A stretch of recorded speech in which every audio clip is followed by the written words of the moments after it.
আমাদের আলোচনার বিষয়বস্তু হলো কেপলারের সূত্র। তো কেপলারের সূত্র সম্পর্কে জানার আগে আমাদের এর ইতিহাস সম্পর্কে জানতে হবে। তো অনেক দিন আগে বা অনেক কাল আগে কোপার্নিকাস, টাইকো ব্রাহে এবং গ্যালিলিও তাদের নিজস্ব টেলিস্কোপের সাহায্যে মহাকাশকে বা আকাশকে পর্যবেক্ষণ করার পর যে সমস্ত তথ্যগুলো পেয়েছিল সেই তথ্যগুলোকে তারা লিপিবদ্ধ করে রেখেছিল এবং তার বহুকাল পরে কেপলার সেই তথ্যগুলোকে সংগ্রহ করে এবং সেগুলোকে ঠিকভাবে অ্যানালাইসিস করে কেপলার 3টা সূত্র দিয়েছিল। তো কেপলারের প্রথম সূত্রটা ছিল যে সৌরজগতের গ্রহগুলি বিভিন্ন উপবৃত্তাকার কক্ষপথে সূর্যকে প্রদক্ষিণ করে এবং সূর্য এই উপবৃত্তের যে কোনো একটি ফোকাসে অবস্থান করবে। তো আমাদের প্রথমে জানতে হবে যে উপবৃত্তটা কী জিনিস এবং সেটাকে কিভাবে আঁকা হয়। আর এখানে এই জায়গাটা ইম্পর্টেন্ট, উপবৃত্তটা। আর হচ্ছে এখানে ফোকাস, যে কোনো একটা ফোকাস, এটার মানে কি। তো এখান থেকে আমরা বুঝতে পারছি স্পষ্টভাবে যে নিশ্চয়ই তাহলে একের বেশি ফোকাস থাকবে। তো এখন আমরা দেখব কিভাবে উপবৃত্ত আঁকা হয় এবং উপবৃত্ত আঁকতে কটা ফোকাস লাগে। তো আমরা এখন দেখব উপবৃত্ত আঁকতে গেলে আমাদেরকে দুটো ফিক্সড বিন্দু লাগবে। এখানে আমরা দেখতে পাচ্ছি, এখানে আমরা দুটো পেরেক বা দুটো কাঁটাকে ব্যবহার করছি। এখানে একটা পেরেক, এখানে একটা পেরেক রাখা আছে। আর একটা সুতো ব্যবহার করছি, যেটা গোল করে রেখেছি। এবার আমরা কি করব, একটা পেন্সিল নিয়ে এই সুতোটাকে টান টান রেখে ঘুরিয়ে দেবো। তো দেখব যে জ্যামিতিক চিত্রটা তৈরি হবে সেটা হচ্ছে একটি উপবৃত্ত। তো আমরা এখানে ড্র করি। তো এটাকে টান টান রেখে এটাকে আমরা অঙ্কন করব। তো যে জ্যামিতিক চিত্রটা তৈরি হবে সেটাই হচ্ছে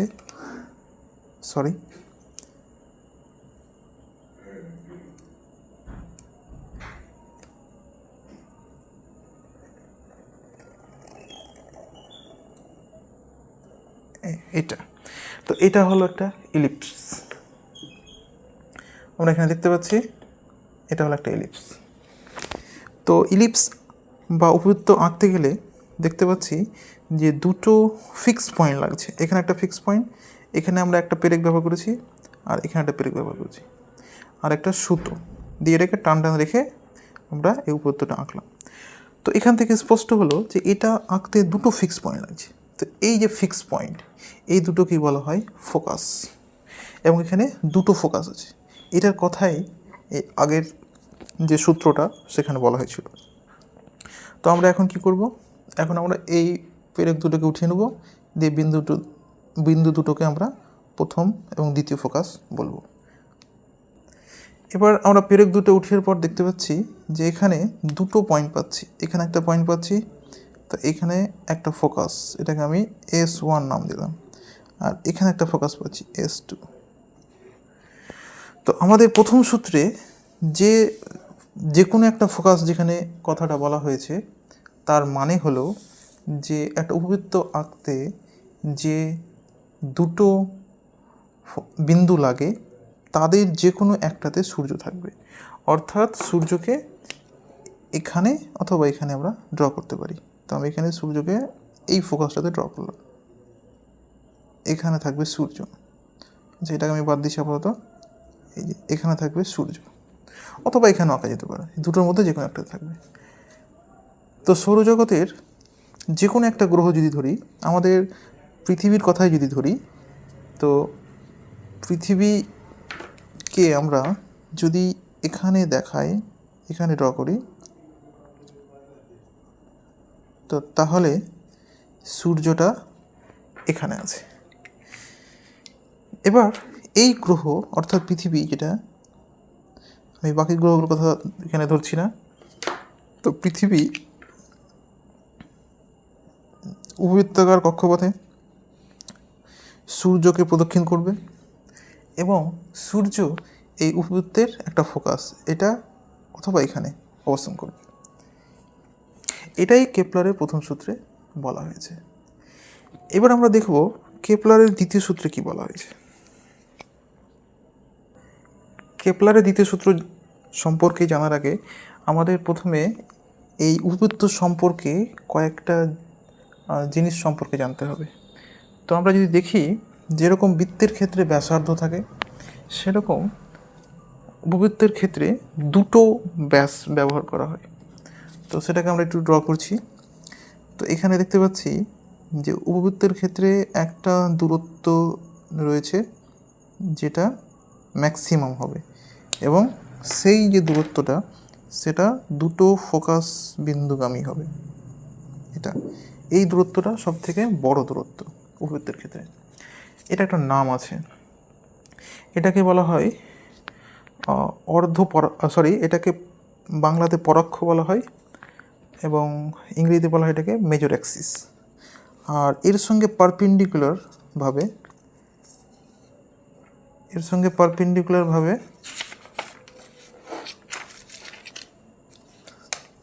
অবস্থিত একটা রেখা আছে যেটার দৈর্ঘ্য সবচেয়ে কম এবং সেটা মধ্যবিন্দুগামী, সেটা এরকম একটা লাইন। এটাকে বলা হয় মাইনর অ্যাক্সিস বা উপাক্ষ। আর মাঝের যেটা পয়েন্ট সেটাকে আমরা এমনি সেন্টার বলতে পারি। তো এখানে একটা ফোকাস আর এখানে একটা ফোকাস। তো এটার যদি আমি একটা নাম দিই, এই যে ডিস্টেন্সটা, এটাকে আমি নাম দিচ্ছি L1 L2। তো উপবৃত্তের সব থেকে বৃহৎ যে দৈর্ঘ্যটা বা ব্যাস বলতে পারি এখানে, সেটাকে L1 L2, এটাকে এখানে বলা হয় পরাক্ষ বা এটাকে বলা হয় মেজর অ্যাক্সিস।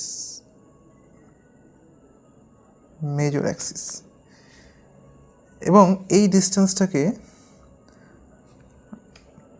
এর মাধ্যমে প্রকাশ করা হয়। এটাকে, এই সম্পর্কটাকে 2a বলা হয়, এই অর্ধেকটাকে a বলা হয়। এখান থেকে শুরু করে এইটুকুকে a বলা হয়, আর এই বাকিটুকু হচ্ছে a। তাহলে এই পুরো যে দৈর্ঘ্যটা a+a, অর্থাৎ এখানে 2a, এটাকে বলা হয় পরাক্ষ বা মেজর অ্যাক্সিস। আর অর্ধেক যেটা, অর্থাৎ শুধু a, এটাকে বলা হয় অর্ধপরাক্ষ বা সেমি মেজর অ্যাক্সিস। তাহলে এটার অর্ধেকটা যদি আমরা ইউজ করি, অর্থাৎ O থেকে L2, এটাকে বলা হয় অর্ধপরাক্ষ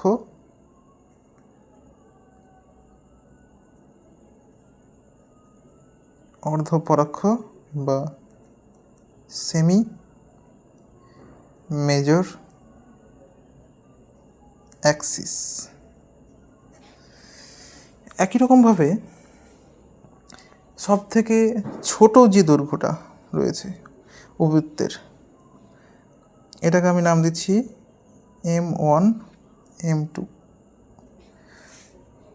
তো এটাকে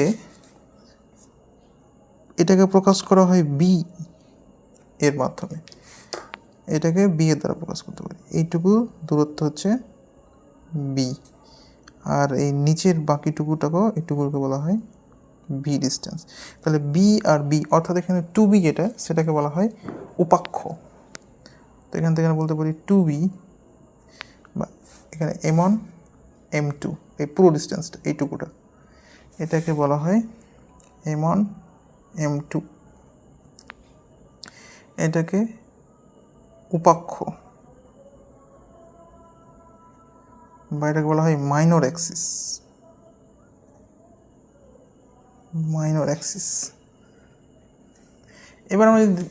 এবার যদি আমরা এখানে দেখি, তো এই উপাক্ষ যেটা, তার অর্ধেকটা যদি আমরা নিই, এইটুকুটা B যেটাকে বলছি, তো সেটাকে নাম দেওয়া হবে অর্ধ উপাক্ষ। তাহলে যদি অর্ধেকটা আমরা নিই, অর্থাৎ OM1, তাহলে OM1 মানে দেখতে পাচ্ছি O থেকে M1 এইটুকুটা, তখন এটাকে বলা হবে অর্ধ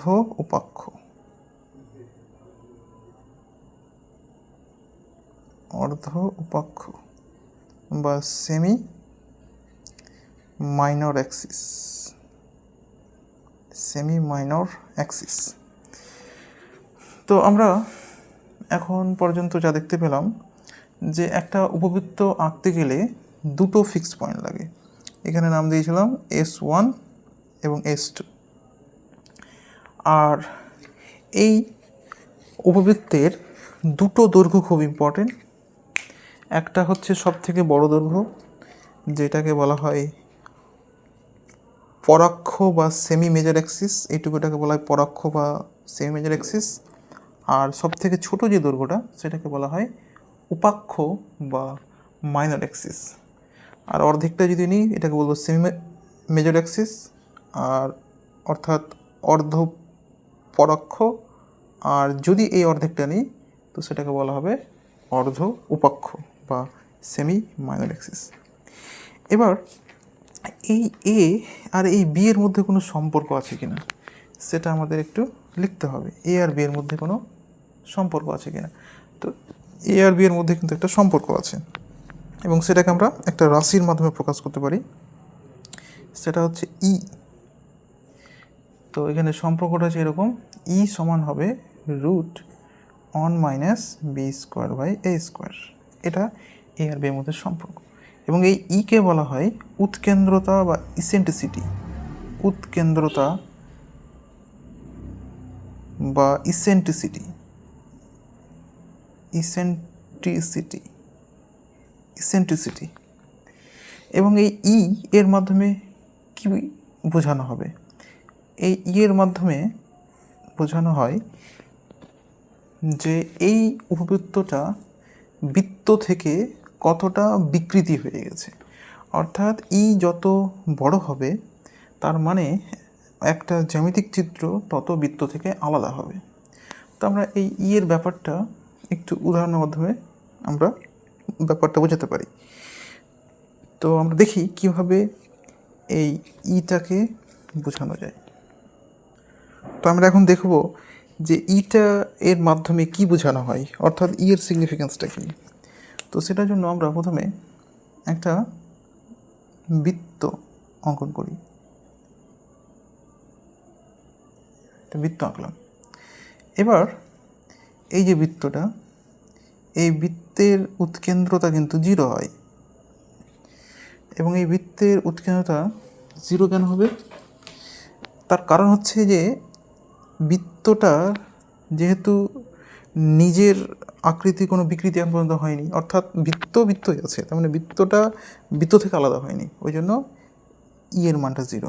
এবার আমি আর একটা জ্যামিতিক চিত্র অঙ্কন করব যেটা বৃত্ত থেকে একটু আলাদা। যেমন আমি এইভাবে একটা উপবৃত্ত আঁকলাম এরকম করে।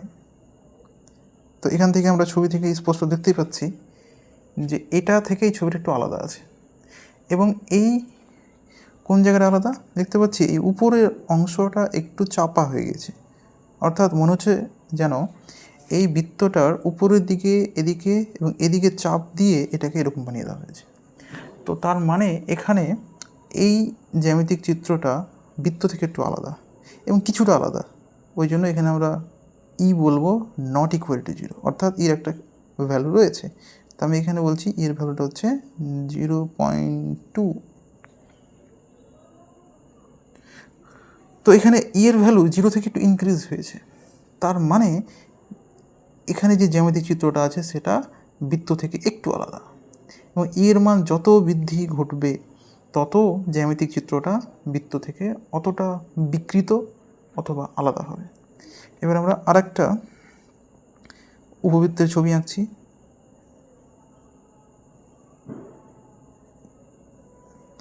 এবং আমরা এই ছবি থেকে স্পষ্টই দেখতে পাচ্ছি যে এই উপবৃত্তটা এই বৃত্ত থেকে অনেকটা আলাদা, কারণ এখানে বিকৃতিটা অনেক বেশি হয়ে গেছে। তার কারণ হলো যে এখানে বৃত্ত যদি হতো তাহলে এটা এরকম হওয়া উচিত ছিল,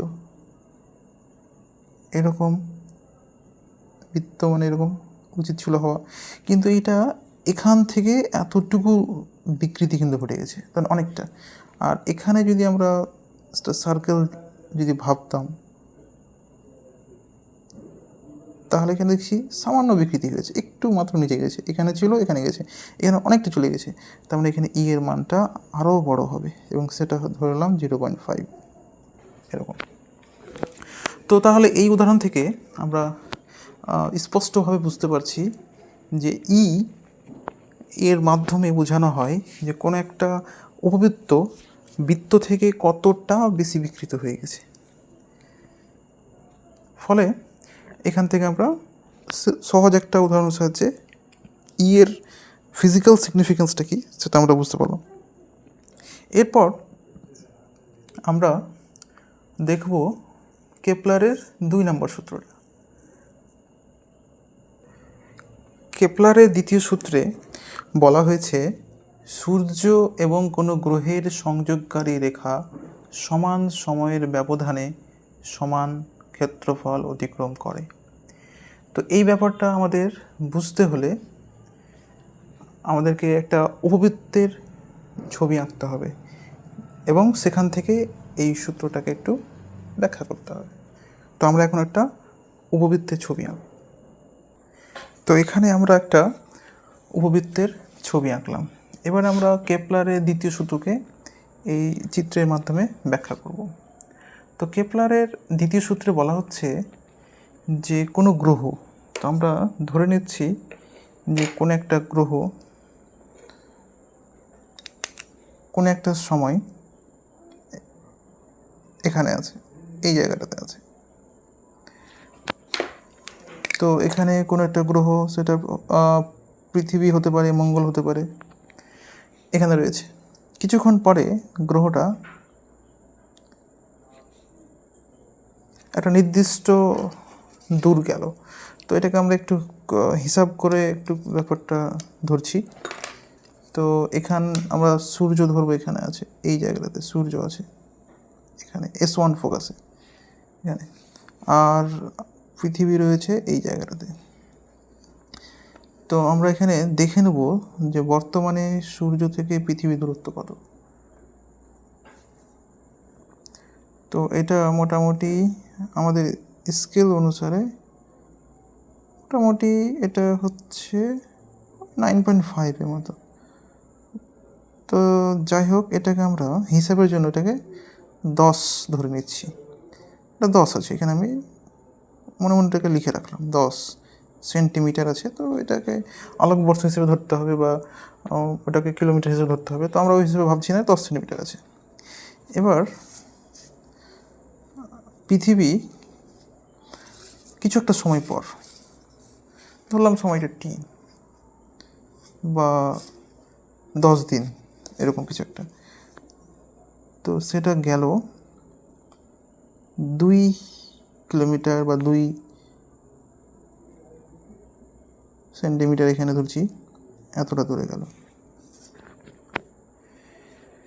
তো এবার আমরা দেখব যে কতটা ক্ষেত্রফল অতিক্রম করলো এই পয়েন্ট আর এই পয়েন্টটা, যেটা কেপলারের দ্বিতীয় সূত্রে বলা হয়েছে। কেপলারের দ্বিতীয় সূত্র যেটা বলছে যে গ্রহ তো আর এখানে আসবে না, গ্রহটা যাবে এখানে কোথাও। তো আমি এটাকে হিসাব করতে যাতে সুবিধা হয় ওই কারণে আমি এটাকে এখানে ধরছি। তো এখানে পৃথিবী এখানে গেল কিছুক্ষণ পরে। তো এই দুটো লাইনকে যুক্ত করতে হবে। তো আমরা সূর্য এবং পৃথিবীর, এটা হচ্ছে প্রাথমিক অবস্থান, এটা হচ্ছে প্রাথমিক অবস্থান ইনিশিয়াল, আর এটা হচ্ছে কিছুক্ষণ পরে দেখলাম ফাইনাল। এবার ইনিশিয়ালের লাইন ছিল এটা, কারণ কেপলারের দ্বিতীয় সূত্রে বলা আছে যে সূর্য এবং কোনো গ্রহের সংযোগকারী রেখা। তো ওই জন্য সূর্য এবং পৃথিবীর সংযোগকারী রেখার প্রাথমিক অবস্থান হচ্ছে এটা, এই লাইনটা।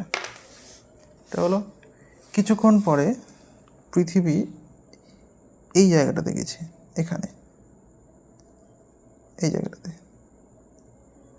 তো আমি এটাকে এখানে দেখছি। এবার এটাকে সংযোগকারী লাইন, নতুন অবস্থানে পৃথিবী এবং সূর্যের সংযোগকারী লাইন। এবার এটা কতটা ক্ষেত্রফল উৎপন্ন করছে সেটা আমরা বের করব। তো আমরা এখান থেকে দেখতে পাচ্ছি চিত্র থেকে যে আমি যেটা ধরছিলাম যে এটা হচ্ছে 2 সেন্টিমিটার, এটা একটা আমরা উদাহরণ হিসেবে ধরছি। তাহলে এই ত্রিভুজটার যদি এরিয়া বের করি তাহলে কত হবে? তাহলে এখান থেকে লিখতে পারি হাফ ইন্টু ভূমি, মানে এটা হচ্ছে ভূমি, ইন্টু উচ্চতা 2। তাহলে এটা কাটাকুটি করলে কত হবে? প্রায় 10 সেমি স্কোয়ার পাচ্ছি। তো এখানে পুরো এরিয়াটা 10 সেমি, কিন্তু এই এরিয়াটা এক্সট্রা ধরা হয়ে গেছে। তো এই এক্সট্রা এরিয়াটাকে যদি এখানে অ্যাড করতে পারি তাহলে কিন্তু পুরো এরিয়াটা হয়ে যাবে। তো এখানে আমরা বলতে পারি যে সূর্যটা এখান থেকে কিছুটা আরও একটু আগে গেছে যদি এতটা ক্ষেত্রফল অতিক্রম করতে হয়, কারণ এখানে এক্সট্রা এরিয়াটাকে এই এরিয়ার মধ্যে অ্যাড করতে হবে। তো ফলে এখানে পৃথিবীর সঠিক যেটা অবস্থান, যদি 10 সেমি স্কোয়ার ক্ষেত্রফল যদি সৃষ্টি করতে হয় আমাদের ছবি অনুসারে, তাহলে এতটুকু এরিয়ার সমান একটা এরিয়া আমাকে আরও অ্যাড করতে হবে। তাহলে মোটামুটি যদি দেখি তো এরকম টাইপের প্রায় এরকম টাইপের এরিয়া যোগ করতে হবে। তার মানে পৃথিবী অ্যাকচুয়াল এই জায়গাতে আছে। তো তার মানে পৃথিবীর ফাইনাল অবস্থান হবে এটা। তো যদি 10 সেমি স্কোয়ার ক্ষেত্রফল যদি সৃষ্টি করতে হয় একটা নির্দিষ্ট সময়ে, তাহলে সূর্য এবং পৃথিবীর সংযোগকারী লাইনকে এখানে যেতে হবে, এবং যে এরিয়াটা তৈরি করছে সেটা হচ্ছে এতটুকু এরিয়া, এই এরিয়াটা তৈরি করছে,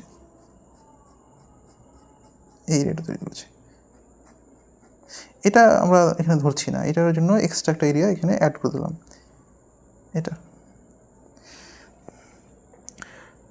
তো এটাকে আমরা একটু অন্য কালার দিয়ে দেখাই, যে পৃথিবী এখানে ছিল, ফাইনাল এখানে গেল এই জায়গাটাতে, এই পয়েন্ট অফ ভিউটা ইম্পর্টেন্ট না, ওটাকে আমরা রাখছি না। এবার ঠিক একই সময়ে আমরা দেখব যে পৃথিবী অন্য একটা অবস্থানে একই ক্ষেত্রফল অতিক্রম করা উচিত কেপলারের সূত্র অনুসারে। তো সেটার জন্য কী করতে হবে সেটা আমরা একটু দেখি। এবার আমরা এটাকে রুল দিয়ে একটু আঁকবো। তো আমি ধরছি কোনো একটা সময় পৃথিবী রয়েছে এখানে সূর্যের খুব নিকটে এই জায়গাটাতে। এরপরে ইনিশিয়াল আর ফাইনাল, অর্থাৎ এখানে পৃথিবী এতটুকু যেতে যে সময় লাগিয়েছে সেটাকে ধরলাম টি। তাহলে ওই একই সময়ে সে একই এরিয়া অতিক্রম করবে কেপলারের সূত্র অনুসারে। তাহলে এখানে আমাকে যতটা এরিয়া আছে ঠিক অতটা এরিয়া এখানে কিন্তু সৃষ্টি করতে হবে ইনিশিয়াল আর ফাইনালের মধ্যে। তো কারণ এখানে পৃথিবী ঘুরতে ঘুরতে ঘুরতে ঘুরতে কোনো একটা সময় এখানে এসছে, তো আমরা এই জায়গাটাকে ইনিশিয়াল পয়েন্ট হিসেবে ভাববো। তার কিছুক্ষণ পরে এই একই সময় পরে আবার আমরা দেখব যে পৃথিবী আর সূর্যের সংযোগের লাইনটা ঠিক এতটা ক্ষেত্রফল কীভাবে অতিক্রম করে সেটাকে আমরা দেখাবো। তো সেটার জন্য কী করব, প্রথমে ইনিশিয়াল এবং ফাইনাল। তো ইনিশিয়াল হচ্ছে এটা। এখন আমাদের ক্ষেত্রফল তৈরি করতে হবে 10 সেমি স্কোয়ার বা 10 বর্গ সেমি। তো সেটার জন্য কী লাগবে, হাফ ইন্টু ভূমি ইন্টু উচ্চতা। তো এখানে প্রথমে দেখে নিই যে এটা কত আছে। এটা মোটামুটি 1-এর মতো, মানে 2ও হচ্ছে না। তাহলে এক কাজ করতে পারি, এটা একই থাকুক। তাহলে এখানে আমরা সূত্র কী লিখবো, হাফ ইন্টু ভূমি, এটাকে ভূমি হিসেবে ধরলাম 1, ইন্টু কত করলে 10 পাবো, 20 করতে হবে। তার মানে লম্বটাকে 20 করতে হবে বা ভূমিটাকে যে কোনো একটাকে 20 করতে হবে। তো 20 যদি করতে যাই তাহলে এরিয়াটা কত বড় হবে, 20 করতে গেলে, কারণ 10 আনতে হবে, 20 করতে গেলে অনেক বড় হয়ে যাচ্ছে, সরি স্কেলে বাইরে বেরিয়ে যাচ্ছে। তাহলে এটা আমরা এরিয়াটা অনেক বড় ধরে নিয়েছি, ওই কারণে অসুবিধা হয়ে গেল। তাহলে এক কাজ করা যাক, আমরা পৃথিবীকে এখানে না ধরে অন্য একটা জায়গায় এখানে ধরে নিচ্ছি ইনিশিয়াল পয়েন্ট হিসেবে, এখানে এই জায়গাটাতে। তো সেই ক্ষেত্রে কত হবে আইডিয়া করছি। তো এটাকে যদি 2 যদি ধরতে পারি, এরকম জায়গায় ধরে নিচ্ছি, 2 থেকে একটু বেশি ধরে নিই, এটাকে 4 ধরে নিচ্ছি। 4 যদি ধরি তাহলে মোটামুটি এরকম জায়গায় চলে যাচ্ছে, এরকম জায়গায় চলে যাচ্ছে এতটা। আচ্ছা, এটাকে আমরা ধরে নিচ্ছি 2 ধরে নিই, এটাকে 2 ধরলে পৃথিবীকে এখানে হতে হবে কোথাও। তাহলে সংযোগকারী লাইন এটা, তাহলে 2 যদি এটা হয়ে যায় তাহলে 10 লাগবে। তো এটা হয়ে গেল 10, হাফ ইন্টু ভূমি ইন্টু উচ্চতা। তাহলে এটা সমকোণী ত্রিভুজ বানাতে গেলে আমাকে 10 নিতে হবে। আচ্ছা, কাজ করতে পারি, 10টা আমরা ধরতে পারি এই জায়গাটাতে। আচ্ছা, যদি ধরি 10,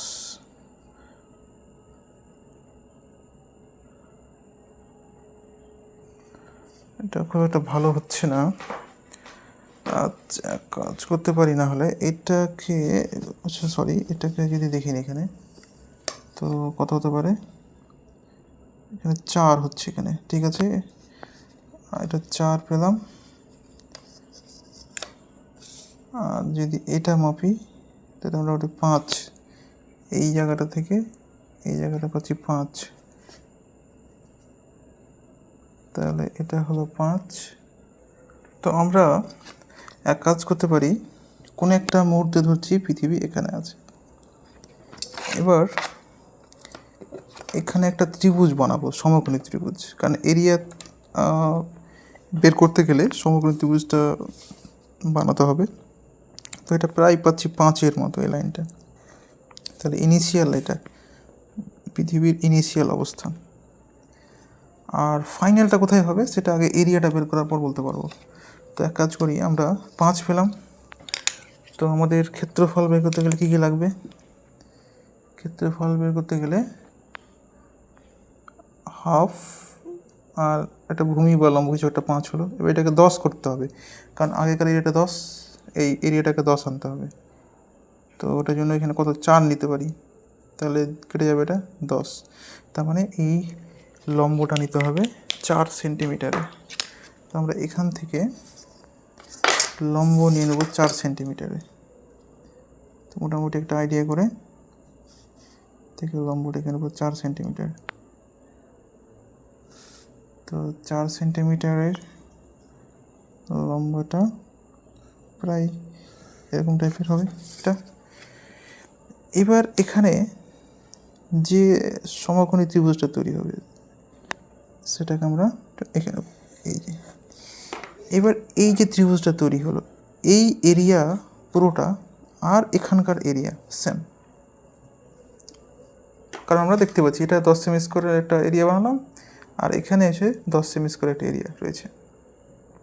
কেপলারের সূত্র অনুসারে যে কোনো নির্দিষ্ট সময়ে যে কোনো স্থানে সূর্য এবং পৃথিবীর সংযোগকারী রেখা সমান ক্ষেত্রফল অতিক্রম করবে, ফলে এটা লিখতে পারি। কিন্তু সমস্যা হলো এখানে যে এই বাকি এরিয়াটা কিন্তু বাইরে হয়ে যাচ্ছে। তো ফলে এই যে অতিরিক্ত এরিয়াটা বাইরে থেকে যাচ্ছে এইটুকুটা, এটাকে আমাকে ভিতরে অ্যাডজাস্ট করতে হবে, ফিট করতে হবে। যতটা বাইরে থেকে যাচ্ছে ওটাকে ভিতরে অ্যাডজাস্ট করতে হবে। তো আমি দেখতেই পাচ্ছি যে এই এরিয়াটা, এখানে যে এরিয়াটা আছে প্রায় সেই এরিয়াটা মানে অ্যাপ্রক্সিমেটলি এইটুকুর সঙ্গে ম্যাচ করবে, ওটা আইডিয়াতে আমি এটুকুর সঙ্গে ম্যাচ করবে, আর বাকি থেকে যতটুকু এবং সেটা প্রায় ম্যাচ করবে এরকম জায়গাতে, এখানে হবে ফাইনাল অবস্থা। এটা আইডিয়া করে আমরা করছি, কারণ এটাকে আমরা একটা এখানে বিপ্রতীপ কোণ দেখে একটা আইডিয়া করতে পারি যে এটা এইটুকু এরিয়া এখানে ফিল আপ করে দেবে, আর বাকি থাকবে এইটুকু এরিয়া এবং এটা ফিল আপ করবে এই জায়গাটায়। এটা একটা অ্যাপ্রক্সিমেট হিসাব। তো ফলে আমরা দেখতে পাচ্ছি যে আমাদের পৃথিবীর কোনো একটা সময়ে এখানে যদি থাকে ইনিশিয়াল, এখান থেকে ঘুরতে ঘুরতে ঘুরতে যখন এখানে আসবে সেই মুহূর্তের আমরা এটা ইনিশিয়াল অবস্থান বলছি। তার এই টি সময় পরে কী হবে, এটা ঘুরতে ঘুরতে ঘুরতে চলে আসবে এই জায়গাটাতে এবং এখানে আসবে। তার কারণ হচ্ছে ওকে এরিয়া সেম রাখতে হবে। এখানে যতটা, এখানে আমি লাল কালার দিয়ে যতটা এরিয়া দেখিয়েছি, এখানে অতটা এরিয়া কভার করতে হবে ওকে। ফলে এখন আমরা সেই এরিয়াটাকে একটু মার্ক করি। তো এটা হচ্ছে ফাইনাল লাইন, পৃথিবী এবং সূর্যের সংযোগকারী লাইন, আর এটা হচ্ছে ইনিশিয়াল, এবং তার মাঝের এরিয়াগুলোকে এখানে মার্ক করতে হবে। তো এইটা হচ্ছে এই এরিয়াটা,